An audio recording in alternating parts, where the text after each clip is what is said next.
अस्सलाम वालेकुम, मैं हूं आपका मेज़बान अदनान हैदर। और सुप्रीम कोर्ट का हुक्म पंजाब में इलेक्शन होंगे 14 मई को, उस हवाले से इलेक्शन कमीशन ने आज नोटिफिकेशन कर दिया और उसके मुताबिक वही शेड्यूल जो सुप्रीम कोर्ट ने जिसके ऑर्डर्स किए थे उस हिसाब से आज इलेक्शन कमीशन का ये नोटिफिकेशन, और उसके बाद अब 14 मई को इंतखाबात होंगे।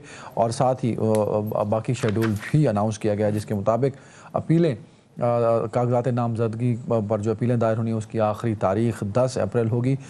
इसी तरह अपीलों पर फैसले 17 अप्रैल तक बताए गए हैं। हतमी फहरिस्त नज़रशुदा जो फहरिस्त होगी वो 18 अप्रैल को जारी की जाएगी। 20 अप्रैल को इंतखाबी निशानात जो हैं वो दिए जाएंगे और 14 मई को इंतखाबात कराने का जो हुक्म दिया था उस पर पहला जो अमल दरामद है वो इलेक्शन कमीशन की जानिब से कर दिया गया। जबकि दूसरी जानिब जब हम नज़र डालते हैं उन इदारों की जानिब और उन स्टेक होल्डर्स की जानिब जिन्होंने इलेक्शन कमीशन की मावनत करनी है टू एग्जीक्यूट द इलेक्शंस, तो वो थोड़े तो नहीं, हम कह सकते हैं काफ़ी हद तक हमें रिलेक्टेंट नज़र आते हैं। जिस तरह वफाकी काबीना का इजलास हुआ और उसके बाद आज सरबराही कॉन्फ्रेंस हुकूमती इत्तेहादी सरबराही कॉन्फ्रेंस से वज़ीर आज़म ने भी जो खिताब किया, जो बात की, उसमें उन्होंने सुप्रीम कोर्ट के ऑर्डर्स पर शदीद तहफ़्फ़ुज़ात का इजहार किया है और कहा है कि ये काबिल अमल नहीं है। अब देखना यह है कि हुकूमत वक्त जो कि ख़ाइफ़ नज़र आती है और संजीदा नहीं है, सुप्रीम कोर्ट के इन ऑर्डर्स को मानने के लिए तैयार नहीं है। अब इलेक्शन कमीशन ने अपनी ज़िम्मेदारी पूरी कर दी नोटिफिकेशन के बाद। दूसरी तरफ जो इम्प्लीमेंटेशन का प्रोसेस है, अगर वो अडॉप्ट ना किया गया और हुकूमत की जानिब से सहूलतकारी ना फराहम की गई सिक्योरिटी की मद में और जो अमला मुहैया करना है उसकी मद में और फंड्स की मद में, तो मामला जो है वो इलेक्शन कमीशन पर तो नहीं आएगा क्योंकि ऑफ कोर्स इलेक्शन कमीशन ने लेटर्स लिखने हैं, नोटिफिकेशंस करने हैं, उसके लिए तो इलेक्शन कमीशन भरपूर तैयार दिखाई देता है।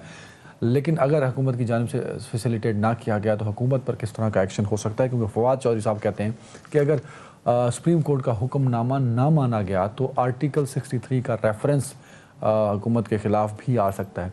मरियम साहिबा ने आज वकला कन्वेंशन से रावलपिंडी में खिताब किया, जहां उन्होंने कहा कि इमरान खान सहूलतकारों ने अगले चीफ जस्टिस के आने से पहले की टाइमलाइन बना रखी है और साथ में उन्होंने कहा कि सुप्रीम कोर्ट का जो रवैया है वो आमिराना है। तो सियासी कशमकश और सियासी कशीदगी अरूज पर है, मामलात के सिमत जाएंगे क्योंकि मुल्क की माशी सूरत हाल मज़ीद अबतर हो चुकी है। IMF का प्लान अभी तक गो हेड नहीं मिला पाकिस्तान को। So situation is not good जब हम इकनॉमिक्स की बात करते हैं। तो इस पर भी हम प्रोग्राम के आखिर में बात करेंगे। सियासी सूरत हाल पर बात करने के लिए मुझे अभी ज्वाइन किया है सीनियर सहाफ़ी और तजियाकार कमर चीमा साहब ने। चीमा से वक्त देने के लिए पाकिस्तान तहरीक इंसाफ थे आफ्ताब जहांगीर साहब होंगे, अगर ज्वाइन कर चुके हैं तो उनका शुक्रिया भी नहीं किया। वो आफ्ताब जहांगीर साहब होंगे, पीपल्स पार्टी से हसन मुर्तज़ा साहब होंगे। कमर चीमा साहब, सर जो सियासी सूरत हाल पाकिस्तान में इस वक्त चल रही है, मामला किस सिमत जाते दिखाई दे रहे हैं आपको? देखिए जी, टकराव है, सीधा सीधा नजर आ रहा है ये टकराव होगा। और मुझे नहीं लगता कि एस्टैब्लिशमेंट और PDM ये अभी भी जो है वो सारा कुछ करने को तैयार है जो सुप्रीम कोर्ट ने कहा है। इलेक्शन कमीशन ने तो पहले भी कह दिया था, चीजें हो गई थी। वो प्रोसेस तो ये है कि क्या ये बेल मुंडे चढ़ेगी कि नहीं, जो कि बड़ा मुश्किल नजर आती है। और मेरा ख्याल है कि ये सुप्रीम कोर्ट, जैसे कल तारड़ साहब भी कह रहे थे कि वो जो है वो कुछ आने वाले दिनों के बाद कुछ ऐसी डेवलपमेंट्स होंगी जिसको मैं दोबारा वो सुप्रीम कोर्ट जाएंगे। तो मुझे नहीं लगता है 14 मई को इलेक्शंस होंगे, लेकिन टकराव ज्यादा बढ़ता नजर आ रहा है। कुछ लोग फारिग होंगे, हो सकता है ब्यूरोक्रेसी से फारिग हों, वो टाइम आएगा। तो जिस तरह ये चीजें थोड़ी खतरनाक हैं।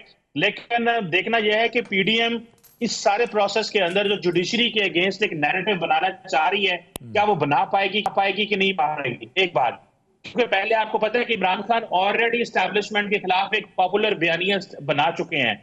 तो PMLN को ये एस्टैब्लिश करना पड़ेगा कि जो पावर है वो एस्टैब्लिशमेंट की बजाय जुडिशरी के पास है। तो जब ये बयानिया अवाम में जाएगा तो तब वो इसके ऊपर खेल के तो वो अवाम में पॉपुलर हो सकते हैं, जो कि इंतहाई डिफिकल्ट टास्क है while being in the government, और at the same time deliver भी नहीं कर रहे। IMF का प्रोग्राम आपने खुद कह दिया।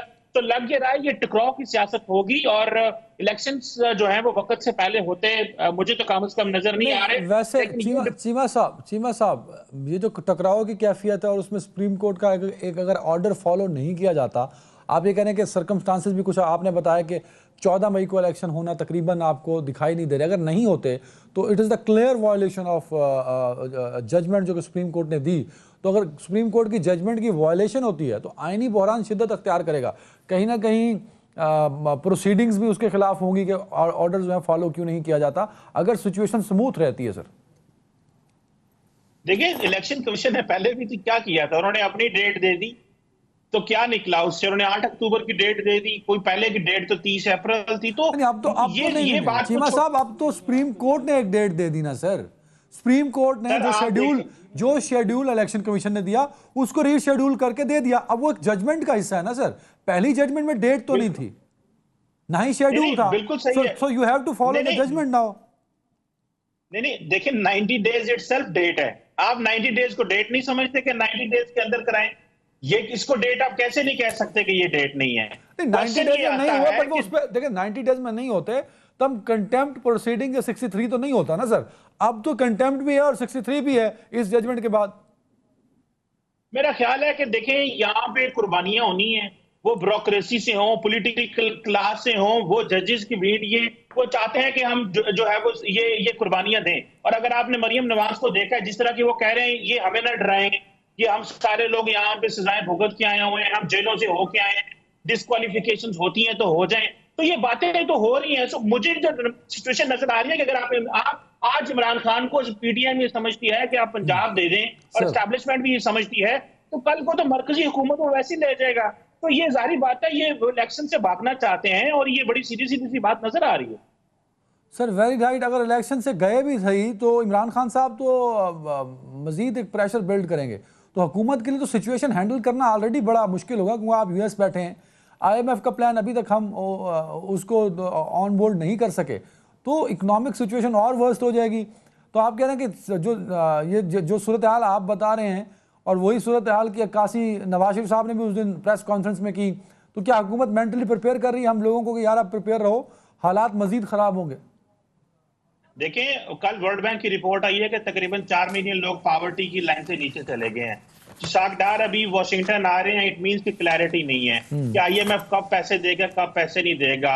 जो टकराव है वो हमें नजर आ रहा है। ठीक है, चाइना से थोड़ी बहुत उम्मीद है, वो रोल ओवर कर रहे हैं, चीजें ठीक होगी, लेकिन असल चीज तो ये है कि आपको जो चीजें नजर आ रही है ना कि बड़ा सुकून नजर आ रहा है, वो जाहिर बात है कि एस्टैब्लिशमेंट और पीडीएम का आपस में जो एक अनऑफिशियल सी एक चल रही है, ये बेसिकली वो सपोर्ट है जिसकी बेस पे मरियम नवाज भी इतना वो बोल रही है। तो मुझे लगता है कि वो टाइम बाय करना चाहते हैं टिल अक्टूबर। वेरी राइट आफ्ताब जहांगीर साहब, पाकिस्तान तहरीक इंसाफ ने ईद उल फित्र के बाद इंतखाबी जलसों के आगाज का दिया दे दिया है, तो क्या आप लोग अब इस जजमेंट के बाद जो कल आई और आज इलेक्शन कमीशन के शेड्यूल का नोटिफिकेशन, क्या इसके बाद आप लोगों को यकीन हो चुका है कि 14 मई को इलेक्शन होंगे और उसमें कोई हर्डल नहीं होगी? क्योंकि स्टेक होल्डर्स जो हैं जिन्होंने इस इलेक्शन करवाने को एग्जीक्यूट करना है, वो तो अभी भी उस जजमेंट पर और इलेक्शन करवाने पर सर रिलेक्टेंट नजर आते हैं। बहुत शुक्रिया, आपने मुझे अपने प्रोग्राम में मौका दिया। पहले तो आपसे शिकायत है कि आप इतने अरसे में अपने भाई को कभी आपने फोन करके खैरियत भी नहीं पूछी, समझे ना। और दूसरा ये कि वो मैं आपसे पूछूंगा, आप अल्लाह आपको खैरियत में रखे, और जिस पॉलिटिकल स्ट्रगल में आप हैं, आपका नाम जो है वैसे ही अच्छे लोगों में शुमार हो रहा है सर। अच्छा, दूसरा ये कि मैं माजरत कि मैं स्काइप पे नहीं आ सका, पता नहीं कनेक्शन की कोई वजह थी सर। अच्छा बात ये है खालिद कि मैं ये समझता हूँ कि हमारे पास अगर कानून नहीं होगा इस मुल्क के अंदर तो एनार्की होगी।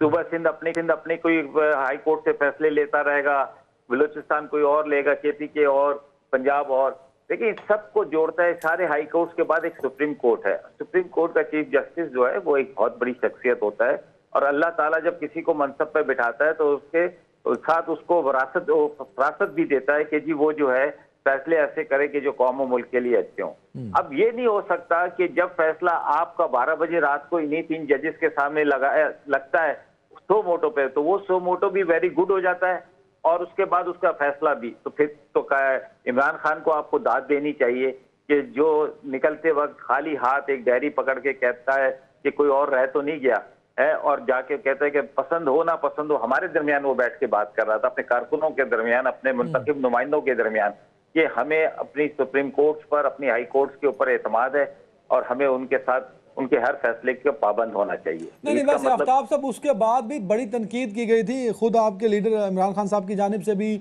आप लोगों की जानिब से भी, सोशल मीडिया पे पीटीआई ने ट्रोलिंग्स की थी कि आधी रात को अदालतें खुलना शुरू हो गई। क्या हुआ कि अभी एक फैसला आया है, वो इनका इंटरनल मामला है कि जी जजेस क्या करते हैं क्या नहीं करते आपस में, और उसके बाद वो बेंच एक फैसला देता है, उसको माने। इलेक्शन है, आप इलेक्शन वैसे भी तो आप कैंपेन चला ही रही थी, 2 हल्कों से आपने नॉमिनेशन भी भरा हुआ था मरियम नवाज साहिबा ने, तो इसका मतलब ये था कि उन्हें पता था कि इलेक्शन तो होना ही है हर सूरत में, लेकिन वो उनको ये अंदाजा नहीं था कि जी हमारी सारी रुकावटों के बावजूद कोर्ट ये फैसला करेगा। तो ये इसमें कोई हर्ज की बात नहीं है, आप इलेक्शन करें। इलेक्शन कमीशन ने पहले भी अनाउंस किया था, फिर उसने मना कर दिया। नहीं सर, जो गवर्नमेंट का मौक़िफ़ है वो तो जजमेंट से पहले कह रहे थे कि there should be the full court इन जजेस पर, क्योंकि इन्होंने हर मैं बताऊं पसंद नापसंद पर तो नहीं हो सकता इस तरह। मेरे साथ फुल कोर्ट तो पसंद नापसंद नहीं है ना सर, फुल कोर्ट तो फुल कोर्ट है। अगर कोर्ट समझता है, अगर चीफ जस्टिस ये समझते हैं कि इसके लिए जरूरी है तो वो जरूरी है। देखिए एक चीज मुझे बताएं कि अगर आप अदालत में जाते हो, 2 जज पहले छोड़ जाते हैं, कहते नहीं हम नहीं कर रहे, फिर अगर वो 7 और 9 के जज जो बैठा हुआ था बेंच, और वो बैठता पूरी कार्रवाई सुनता और अपना फैसला दे देता, तो फैसला फिर भी शायद उनके हक में आ जाता कि जी, क्योंकि उन्होंने तो जहन बनाया हुआ था कि हमने रिलीफ देना ही देना है, समझे ना।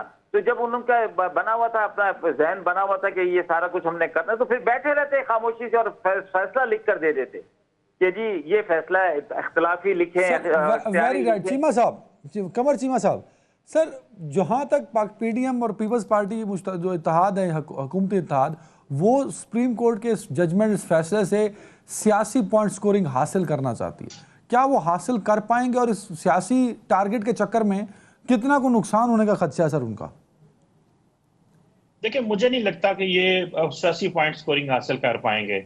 एक तो वजह यह है कि पीएमएल एंड पीपल्स पार्टी के अपने मसाइल हैं, वो उनकी जो लीडरशिप है या वो जो लोग उनके पास हैं वो कोई इतने एक्टिव नहीं है। उनका social media, public narrative create करना वो नहीं है। मरियम के अलावा कोई बंदा नैरेटिव क्रिएट नहीं कर सकता।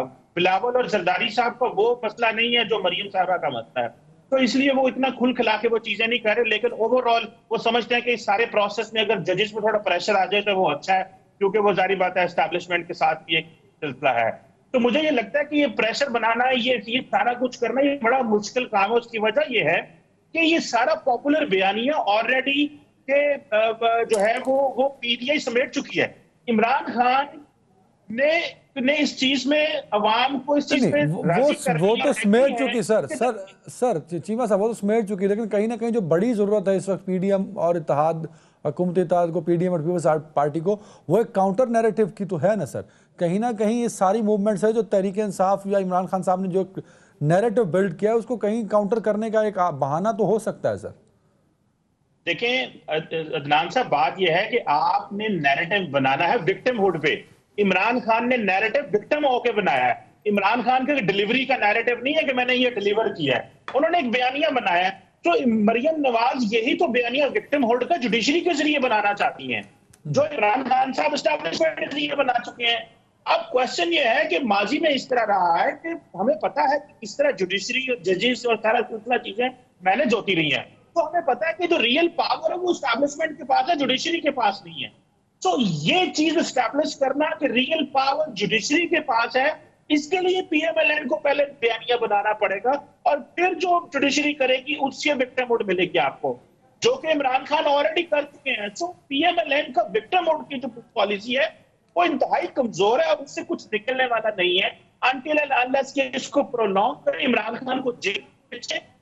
और देखें, आपने ना तो कोई सियासतदान तोड़ सके, ना कोई जो है माहौल एक बन सका। आज भी देखिए इमरान खान के घर के बाहर क्या शुगर लगे हैं, मेले लगे हुए हैं। पीएमएलएन के जो दरवाजे हैं वो बंद हैं, वहां सियासतदान अंदर बैठे हुए हैं, वो जहां बैठते हैं मेले लगा लेते हैं, discussion, social media. Imran Khan ये खजूर खा रहे हैं, ये दूध पी रहे हैं, ये पानी है, ये कोर्ट में जा रहे हैं। तो ये जो ऑप्टिक्स क्रिएट कर रहे हैं, दिस इज हाउ वो अपने बयानिए को आगे लेके चल रहे हैं, और कॉन्टिन्यूसली उसके अंदर हवा बढ़ रही है और चीजें लोग उसको एक्सेप्ट कर रहे हैं। पीएमएलएन ने सारे प्रोसेस में कुछ भी नहीं कर पाई, क्योंकि वो गवर्नमेंट में भी थे और जुडिशरी का बयानिया उन्होंने पहले नया शुरू किया, एंड देन वो जल्दबाजवा भी तनकीद नहीं करते। आपको पता है वो भी वहां पे भी वो खामोश है। तो वो उनके उनके आगे बैरियर ही बैरियर है हुकूमत में होने की वजह से। Very right sir, very right. Aftab साहब आफ्ताब साहब, इस वक्त अगर बॉल हुकूमत के कोर्ट में और हुकूमत एक वीक ग्राउंड पे है, कहीं ना कहीं पॉजिटिव चीजें भी तो हुकूमत से जुड़ी हैं। बिकॉज अगर आप आफ्ताब जहांगीर फ्लोर के अंदर होते तो सूरत हाल कुछ और होती कि आप वहां रेजिस्टेंस भी कर सकते आप अपनी राइट्स के लिए बात भी कर सकते थे। अब फ्लोर तो आपके पास है नहीं सर, अब फ्लोर में सिर्फ वही लोग हैं जो चाहते हैं कि इलेक्शन डिले हों। तो आप कैसे पार्लियामेंट में और लीगल साइड पर अपना जो मुतालबा है उसको एग्जीक्यूट करा पाएंगे सर? क्योंकि सिर्फ इलेक्शन कमीशन का शेड्यूल दे देना तो काफी नहीं ना सर, बाकी चीजों में तो फैसिलिटेट होगा तभी इलेक्शन होगा। बिल्कुल सही बात है। अच्छा देखिए, मैं समझता हूं कि हर एक को अपनी राय देने का हक हासिल है। आप जो बात कर रहे हैं बिल्कुल मैं उससे एग्री करता हूं, और उस वक्त जब हमारी मीटिंग हुई थी उसमें हमारे कुछ दोस्तों ने, सीनियर साथियों ने ये कहा भी था कि हमें पार्लियामेंट से बाहर नहीं होना चाहिए, लेकिन अक्सरियत की राय थी तो कि पार्लियामेंट से बाहर होना चाहिए, तो वो खान साहब ने उस पर फैसला किया। लेकिन उसके बाद जब अब अहम वक्त आया, तकरीबन कोई अभी 4-5 महीने हो चुके हैं, 3-4 महीने, कि हमने कहा कि क्योंकि स्पीकर ने ये कहा कि आपका रिजिग्नेशन एक्सेप्ट नहीं हुआ है, तो जब उन्होंने कहा कि आपका रिजिग्नेशन एक्सेप्ट नहीं हुआ और वो बाई इलेक्शन भी नहीं करवा रहे थे उन सब पे, तो फिर हमने कहा अच्छा ठीक है हम आते हैं। जब हम अंदर जाने लगे तो उन्होंने कहा कि जी आपके रिजिग्नेशन एक्सेप्ट हो गए।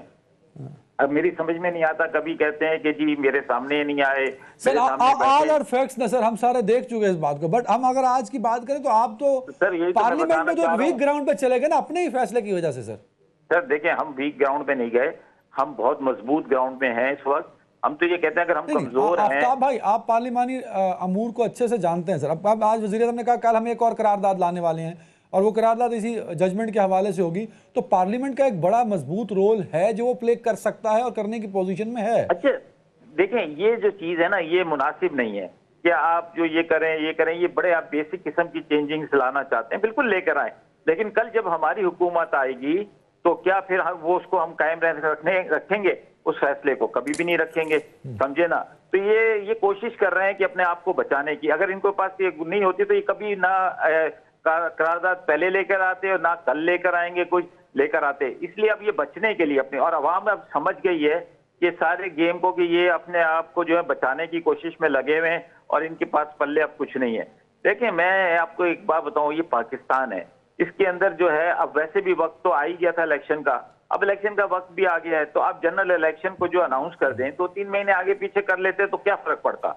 लेकिन ये कि आप खरीदारी का बाजार लगाया हुआ है, एक एक आदमी को आप खरीदते हैं, जब वो थोड़ा सा खड़ा होकर बोलता है तो फिर उसके बाद वो खरीदना शुरू करते हैं उसको, जैसे पहले उन्होंने खरीदे।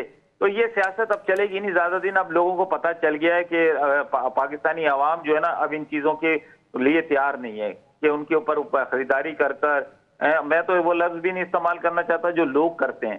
तो उसलिए फिर बेहतर ये है कि पाकिस्तान को अगर बचाना है, पाकिस्तान के अंदर जमहूरियत को मजबूत करना है, तो फिर इलेक्शन का ऐलान करें।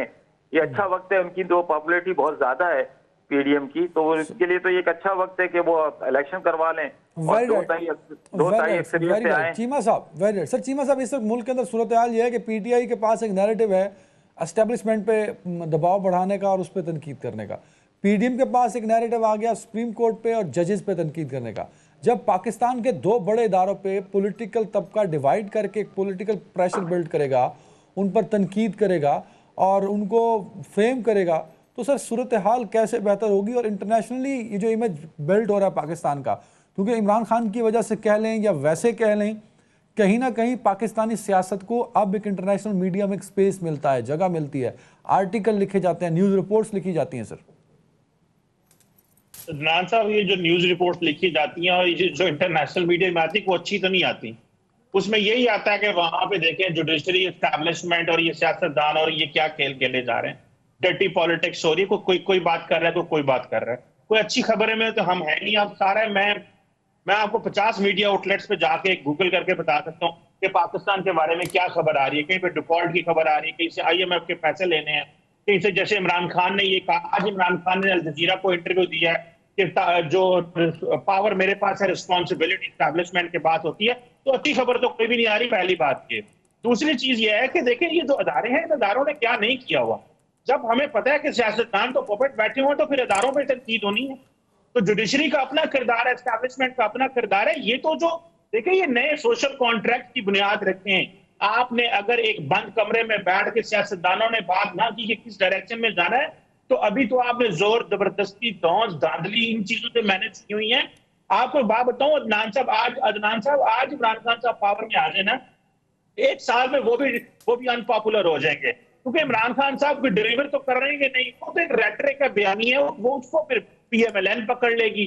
तो क्वेश्चन ये है कि ये हम इंटरनेशनल मीडिया में किस तरह के हेडलाइन है। आप नहीं, आप ठीक कह रहे हैं चीमा साहब, मसला पावर में आने का नहीं है। मसला ये है कि मुतालबा 90 रोज का आईनी मुतालबा है, असम्बलीज डिजॉल्व हुई, उसको उसमें 90 रोज में एक गिवन टाइम में इलेक्शन करवाने थे, जो कि PDM ने नहीं करवाए या हुकूमती इत्तेहाद ने नहीं करवाए। तो एक कहीं ना कहीं रिस्पॉन्सिबिलिटी तो इस सियासी तबके की भी तो बनती है ना सर। इदारों का ऑफ कोर्स एक रोल होता है और हर जगह होता है। इदारे खुद तो अपना करैक्टर नहीं दुनिया के सामने रख रहे हैं ना, वो तो एक पॉलिटिकल तबका बैठ के इन इदारों की करैक्टर असैसिनेशन कर रहा है सर। जब अदारे सियासत में जब फैसले देंगे कि इस चीफ मिनिस्टर को हटा दें और ये MPA जो वोट नहीं डाल सकते, तो फिर अदारे कौन सी सर्विस कर रहे हैं मुल्क में डेमोक्रेसी के लिए? एक पार्टी का मौकफ है, ये PMLN का मौकफ है, और वो कह रहे हैं सारा प्रॉब्लम ही यहाँ से पैदा होता है। जो यहाँ पे इन्होंने अगर वो पंजाब में मुदाखलत ना करते तो इस तरह हम इस क्राइसिस में ना आते। और ये बात किसी हद तक सही है। आप भूल जाए सिक्योरिटी को, आप भूल जाए किसी और चीज को। देखिए पाकिस्तान में हिस्ट्री है कि इलेक्शन तो एक दिन में हुए हैं ना, और अगर इलेक्शन एक दिन में हुए हैं तो ये कैसे मुमकिन होगा कि केयर टेकर सेटअप के मरकज में पंजाब में PA की हुकूमत हो और नेशनल असेंबली के वो इलेक्शन करवा रहे हो? ये कोई आसान सवाल नहीं है। मेरा ख्याल ये है कि जो जस्टिस अतर मिन्नल्ला के जो अल्फाज थे वो सबसे इंपॉर्टेंट थे पाकिस्तान की जुडिशरी के सुप्रीम कोर्ट से जो निकले थे। तो ये जो पंजाब असेंबली टूटी है, ये क्या वाकई अवाम की और चीफ मिनिस्टर की मर्जी थी या किसी इंडिविजुअल ने करवाई है, और क्यों करवाई गई है, और क्या वो बहाल हो सकती है? उससे बहुत सारे रास्ते बेहतर हो सकते थे। इमरान खान साहब ने एक डेस्परेटली पॉलिटिकल क्राइसिस जनरेट किया है, अदारों को लड़वा दिया है, और वो सिर्फ अपना आफ्ताब साहब, चीमा साहब का पॉइंट ऑफ व्यू ये है कि इमरान खान साहब ने एक नैरेटिव बनाया और कहीं ना कहीं इदारों में तसादुम की वजह भी बने और सियासी अनसर्टेनिटी भी जो है। ऑफ कोर्स इमरान खान साहब वज़ीर आज़म नहीं रहे, तब से सियासी तौर पर सूरत हाल अदम इस्तेहकाम का शिकार रही। तो ये सारी जिम्मेदारी जो खान साहब पर जा रही है, मामलात को ठीक करने के लिए तरीक इंसाफ और खान साहब का वो रोल नजर आ नहीं रहा जो आना चाहिए था सर। कि ये सबको पता है, चीमा साहब को भी पता है कि खान साहब की हुकूमत किस तरह गिराई गई, समझे ना। ये इसमें कोई दो राय तो है नहीं ना कि पहले उन्होंने, क्योंकि सब इस बात पर एग्री हैं, जी सब इस बात पर एग्री हैं, और जितने लोग हैं वो कहते थे हमें फोन कॉल आती थी तो हम अपनी उनकी मर्जी के मुताबिक चलते थे। अब जब सियासतदान अपने आप को ही उनके आगे डाल देगा तो फिर क्या फैसला होगा? फिर तो यही होगा ना, वो ज्यादा पावरफुल निकलते हैं, क्योंकि वरना अगर सियासतदान खड़ा हो जाए और कहे नहीं हम जितनी भी लड़ाई है आपस की लड़ाई हम इस पार्लियामेंट के अंदर लड़ेंगे और इससे बाहर हमने की लड़ाई नहीं लड़नी, आप जो मर्जी चाहें हम वो नहीं करेंगे आपकी मर्जी के मुताबिक, फिर तो ये पार्लियामेंट मजबूत होगी। लेकिन जब लोग जो है वो एक एस्टेब्लिशमेंट के कहने पर वोट डालेंगे, एस्टेब्लिशमेंट के कहने पर जाके सिंध हाउस में बैठ जाएंगे और उनको यकीन दहानी करा दी जाएगी कि जी आपको नून लीग का टिकट मिलेगा और आप 100% विन करेंगे दोबारा, तो फिर ऐसे ही सूरत हाल होगी। किसी को पैसे ये चैप्टर तो ठीक है ना सर, पर वो लोग 3 साल 8 महीने आपके साथ रहे, आप लोग उन्हें कन्विंस नहीं कर सके कि वो आपका साथ देते रहे। आप क्या मतलब ये इसका ये मतलब तो नहीं है कि हमारे साथ रहे, अगर हमारे साथ रहे तो उसका मतलब ये है कि जी हम जो वो कहेंगे वो करेंगे, ऐसा तो नहीं होता ना। कि बात ये है कि मैं यही तो आपसे अभी बात मैंने क्या की है कि अगर हम आपस में मजबूत हो जाते जमहूरी कुव्वतें और पार्लियामेंट को मजबूत सर, वो मजबूत कब होते जब आप लोगों का कंसेंसस होता, वो तो हो नहीं सका सर 12 महीने हो गए आफ्ताब साहब, 12 महीने हो गए, खान साहब बैठने को तैयार नहीं। 12 महीने हो गए, मैं आपकी बात को मान रहा हूँ। आज 4 आदमी बैठे हुए थे हॉल के अंदर, जब वो तकरीर कर रहे थे तो 4 आदमी बैठे हुए थे, समझे ना। तो आप जिस हाल की कीमत ये वक़्त ये हो जाए वो पूरी तादाद भी ना हो और वो बिल भी और अमेंडमेंट्स और पता नहीं करारदादें पास करती जा रही हो, तो उस कम से कम इतना तो करें ना कि अपने लोगों को तो बुलाएं। वो कहते हैं यार हम क्या करेंगे जाके, मेरी भी बातचीत होती है, वो कहते हैं हमें मजा ही नहीं आता, ऐसा लगता है कि जैसे हम फ्रेंडली मैच खेल रहे, हार गए भी तो कुछ नहीं, जीतेंगे भी तो कुछ नहीं, समझे ना। लेकिन मसला ये है बॉस कि अगर आज भी अगर हम जो है ये समझते हैं कि जी पार्लियामेंट को मजबूत करना है तो उसके लिए कोई एक लाएअमल बनाए और बैठे और कहें कि जी हम इसमें 2 महीने बाद 3 महीने बाद जनरल इलेक्शन की तरफ जा रहे हैं, तो लिहाजा ये कि एक साथ बैठ के इलेक्शन करते हैं और जो भी है उसको पार्लियामेंट के अंदर करें। लेकिन जब आप कहेंगे जी हमने तो करना नहीं, हमने तो इमरजेंसी लगा के 2 साल ले लेने, हमने तो इमरजेंसी लगा के 4 साल खींच लेने, तो फिर तो हम पागल तो नहीं है ना कि जी हम आपके कहने पे आपको देखते रहे मजे से टीवी के ऊपर कि जी आप 2 साल की इमरजेंसी लगा दी आपने, कि इमरजेंसी हालात हैं, अब इलेक्शन ही नहीं हो सकते, कल कुछ और हो जाएंगे, इलेक्शन ही नहीं हो सकते, फौज के अंदर बॉर्डर पे लड़ाई हो गई, इलेक्शन ही नहीं हो सकते। ऐसा तो नहीं है। आप कहें कि जी इलेक्शन होंगे ये सर वेरी राइट, एक ब्रेक पे जाना। चीवा साहब ब्रेक से पहले एक कमेंट है कि आईएमएफ प्लान जो डिले हुआ है उसमें पाकिस्तान की जो मौजूदा सियासी सूरत हाल है उसका कितना अमल दखल है सर? जिस दिन इमरान खान साहब गए थे और जाते हुए पेट्रोल की कीमतें बढ़ा गए थे, वो क्या था भाई, आप सब्सिडी नहीं दे सॉरी कम कर गए थे, आप सब्सिडी नहीं दे सकते थे। आप लोगों ने मजाक समझा हुआ। उन्होंने कहा मैं लैंडमाइंस बिछा के जाऊंगा कि पीडीएम रोजाना जो है वो खज्जल और जलील हो गई। और पीडीएम ने क्या होना और इमरान खान ने क्या होना है? खान साहब ये एलीट है, ये 2-4 लोग एलीट है, ये नया 280-50 रुपए पेट्रोल डलवाएंगे तो चीखें निकलेगी। है जो पब्लिक ट्रांसपोर्ट इस्तेमाल करते हैं। इमरान खान को क्या आपने कभी नोट किया कि इमरान खान साहब जो है वो उनके आप कभी जॉगर चेक करें, आजकल कपड़े चेक करें, सारे इंपोर्टेड है। वो तो कभी कहीं गए नहीं, उनको तो बाहर से गिफ्ट ही इतने आते हैं, उनको क्या जरूरत है इन चीजों की? वो नए ब्रांड के जूते पहनते हैं, नए ब्रांड की शर्टें। अच्छा नहीं, वैसे चीमा साहब I know personally Imran Khan साहब, उनके पास ये लेविश चीजें एक चीज है, वो एक ही जॉगर है उनके पास, एक ही वॉच है उनके पास। देखे नहीं है नए ब्रांड के जॉगर आ गए हैं इमरान साहब, आप थोड़े आपको मैं भेजूंगा अभी वो इस वक्त वो बिल्कुल नए फ्रेश ब्रांड के पहनते हैं। ये बनी गाला और जमान पार्क के अंदर कैसे चीजें पहुंचती हैं, वो तो कभी गए नहीं है। चढ़ावे चढ़ते हैं एलीट को, ये पाकिस्तान की एलीट को चढ़ावे चढ़ते हैं, पोलो की शर्टें रंग बिरंगी। और सर वो तीन होंगी 4 वही बार बार पहनते हैं। मैं तो बाकी सारे पॉलिटिशियन एक दफा चीज पहनते हैं, यूज नहीं करते दोबारा।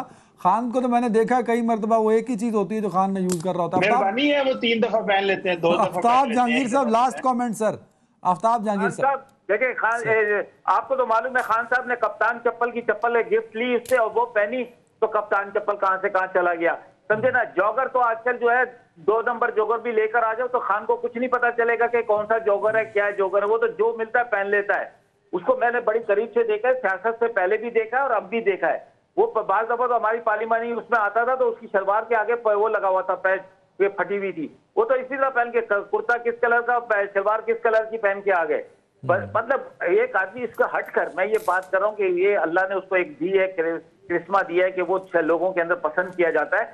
लेकिन बात ये इस वक्त बात हो रही है सियासत की, मुल्क की। मुल्क को बचाना है तो सबको अपना किरदार अदा करना होगा। नहीं तो नहीं होगा, सही कह रहे हैं। बहुत शुक्रिया आफ्ताब जहांगीर साहब और चीमा साहब आपका। नाज़रीन ब्रेक के बाद बात करेंगे। उनकी माशी सूरत हाल अब तर हो चुकी है। ब्रेक के बाद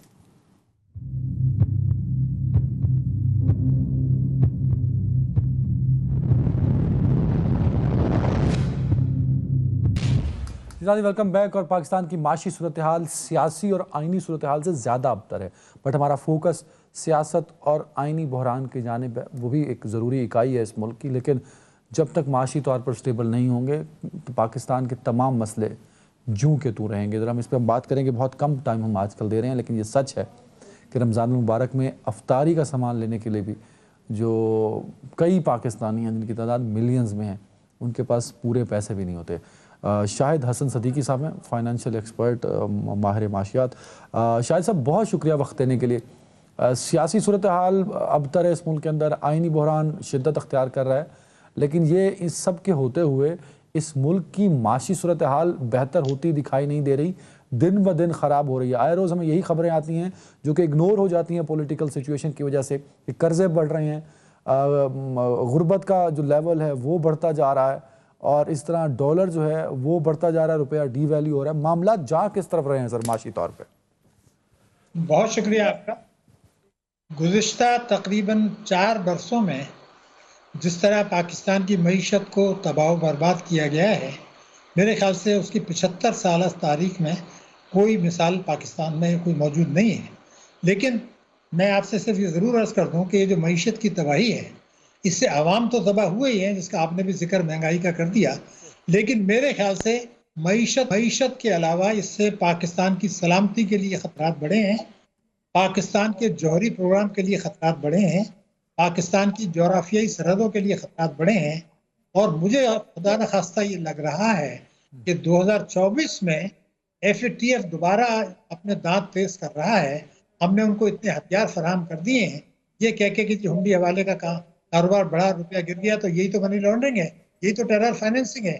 तो मुझे अब खदशा ये है, 2-3 बातें मैं आपको बता दूं। एक तो ये था कि IMF का प्रोग्राम बहाल हो जाएगा, दोस्त मुल्कों से पैसे भी मिल जाएंगे, लेकिन उससे मईशत के जो खतरात हैं वो बरकरार रहेंगे। और 2024 में एक अजदहा हमारे सामने आएगा।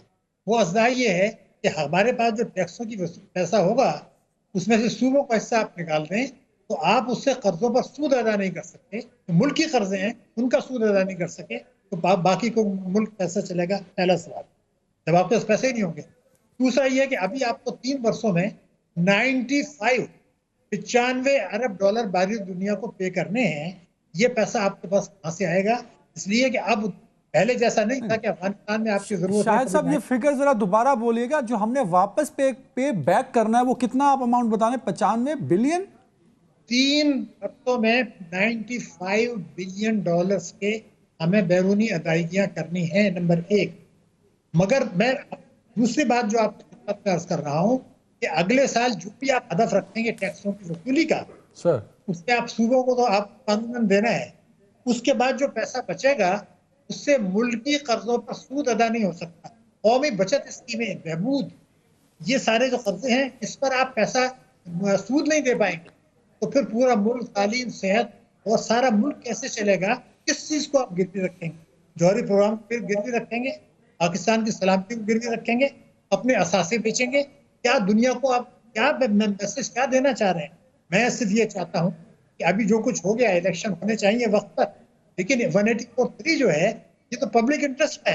जरा सुप्रीम कोर्ट इनको बुला के ये तो पूछ ले कि दोनों पार्टियां ये बता दें कि अगर आप इख्तियार में आ जाते हैं तो क्या आप 2023 में लोगों के सूद अदा कर देंगे?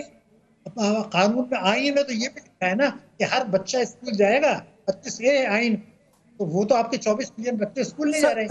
सर ये बताइए शाहिद साहब, IMF प्लान अभी तक हम ऑन बोर्ड क्यों नहीं कर सके? उसमें बड़ी हर्डल्स क्या हैं सर? उसकी बड़ी हर्डल हम खुद हैं। देखिए, IMF जो है अमेरिका के इशारे पर हमारे गिर्द घेरा तंग कर रहा है, लेकिन ये बात सही है, कानूनी तौर पर हमने इतनी गलतियां की हैं कि आप IMF को कह नहीं सकते कि जी आपका कसूर है। कसूर हमारा है। ये और बात है कि पिछले साल 2013 में आप चले जाएं तो डार साहब ने 16 गलतियां की थी, IMF ने उनको माफ किया था। अब आधी गलती भी करते हैं तो आप माफ नहीं करते। आपने उनको मौका दिया, डार साहब ने मौका दिया, मिफ्ता ने मौका दिया, इमरान ने मौका दिया, शौकत तरीन ने मौका दिया, जानबूझ के मौका दिया और अपने आप को गर्दन को फंसा लिया। अब आप कानूनी तौर पे ये नहीं कह सकते कि IMF हमने कानून तोड़ के हमारे साथ, ये मुझे पता है IMF हमें पैसा देगा, मिल जाएगा, बिल्कुल मिल जाएगा। इसलिए कि अमेरिका चाहता है कि अभी फिलहाल मिल जाए, हमें घुटनों के बल गिरा के।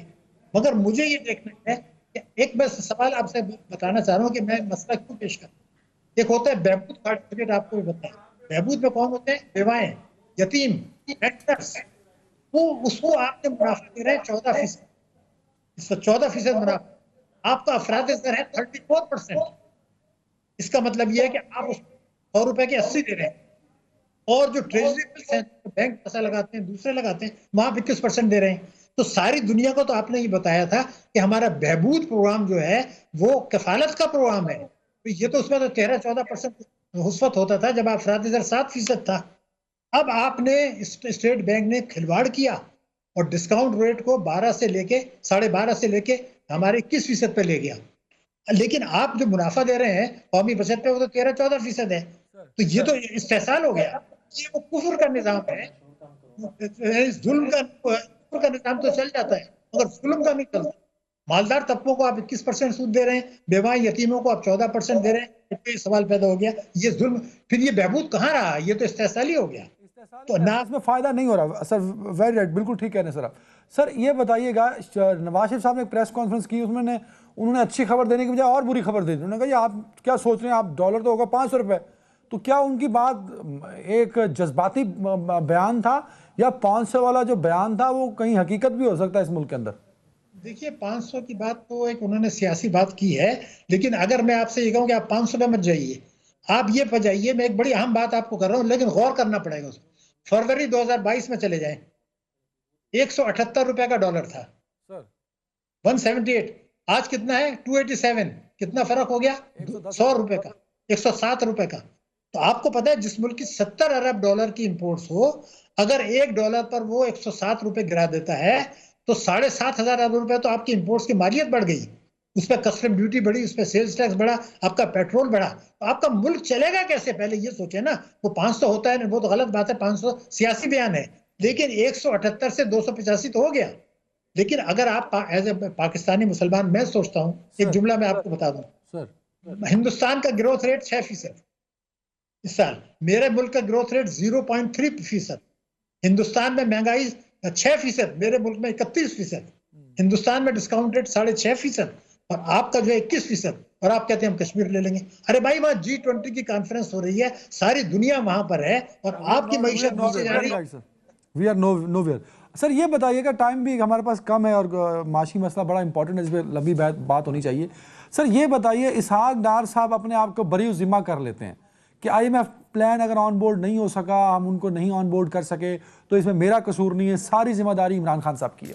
फिर उनसे माशी सूरत हाल पे बात करते हैं कि महंगाई इतनी हो गई, रुपया डी वैल्यू हो गया, तो वो कहते हैं जी ये जो लैंड माइन्स बिछाई थी इमरान खान साहब ने, तो इसका कसूरवार भी खान साहब।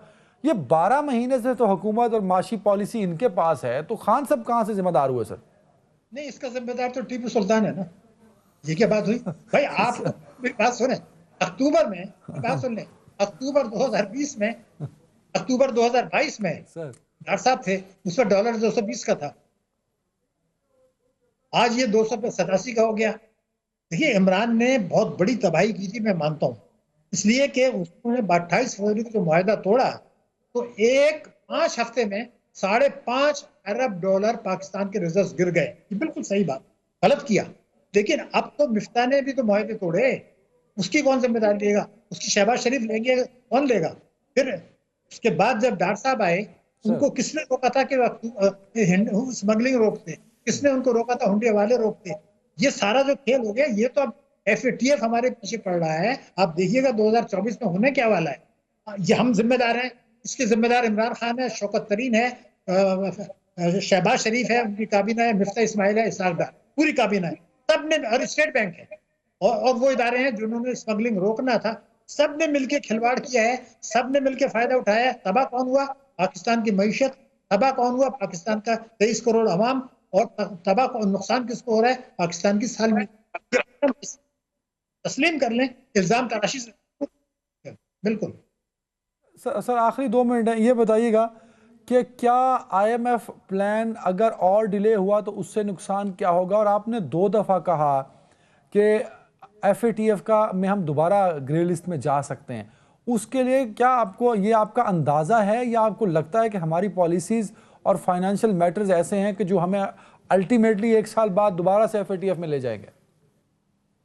इससे तो आपको पैसा मिल जाएगा, इसमें मुझे कोई शुबा नहीं है।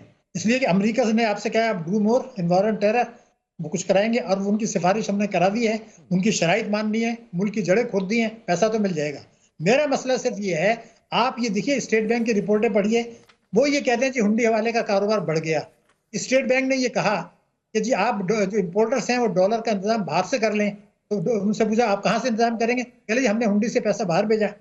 तो ये जो डॉलर 178 से 287 पर आ गया, तो आपकी तो रिपोर्टों में लिखा हुआ है कि हुंडी हवाले का कारोबार बढ़ा, स्मगलिंग बढ़ी, और मनी लॉन्ड्रिंग कैसे होती है? तो आपने तो उनको हथियार दे दिया है। और दूसरी बात ये थी कि हमारा मुल्क चल रहा है जाली रेमिटेंसेस के ऊपर, 111(4) के तहत। वो 4 साल में 133 अरब का तिजारती खसारा हुआ, 105 अरब डॉलर की रेमिटेंसेस आई। ये तो 70% तो जाली है।